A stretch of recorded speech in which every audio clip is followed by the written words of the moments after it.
Dumping গ্রাউন্ডের জন্য সেই টাকা পর্যন্ত তার শাশুড়ি কাজ করছে সামান্য টাকার বিনিময়ে। পুরো তছনছ হয়ে গেছে পুরো টাকা, পুরো দুর্নীতি করে এই বহরমপুর শহরে কোটি কোটি টাকা, একটা দুটো না, কোটি কোটি টাকা লুট হয়েছে, তছরূপ হয়েছে।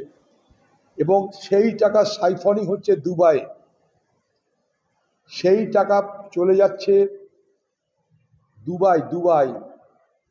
এখানে টাকা রাখবার স্কোপ নাই, তাই দুবাই পাঠাতে হচ্ছে।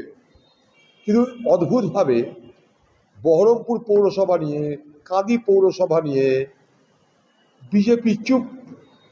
হয় বলে দিক যে বহরমপুর পৌরসভায় কোনো দুর্নীতি হয়নি, কাঁদি পৌরসভায় কোনো দুর্নীতি হয়নি, কিংবা বলুক দুর্নীতি হয়েছে।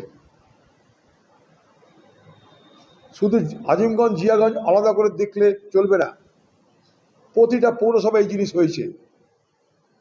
এখানে শয়ে শয়ে ক্যাজুয়াল লেবারের নামে তৃণমূলের নেতারা মিথ্যেভাবে রোজগার করেছে। তদন্ত চাই, পূর্ণাঙ্গ তদন্ত চাই বহরমপুরে।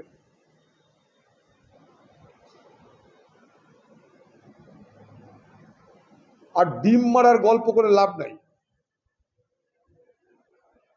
আমরা চাই প্রকৃত তদন্ত, প্রকৃত অপরাধী, প্রকৃত সাজা। দুটো ডিম ছুঁড়ে খবর করার মধ্য দিয়ে কোনো বাহাদুর আছে বলে আমি মনে করি না।